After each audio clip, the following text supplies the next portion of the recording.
शरणं गच्छामि धम्मं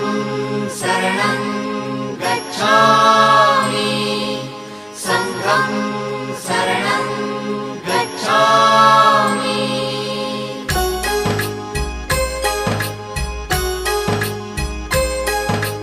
बुद्धं शरणं गच्छामि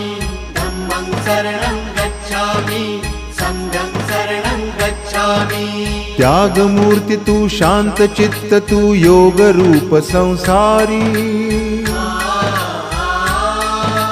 दया प्रेम अन मानवतेचे प्रतीक तुझी ईश्वरी सिद्ध मूर्ती सिद्धार्थ गौतम सकलांचा स्वामी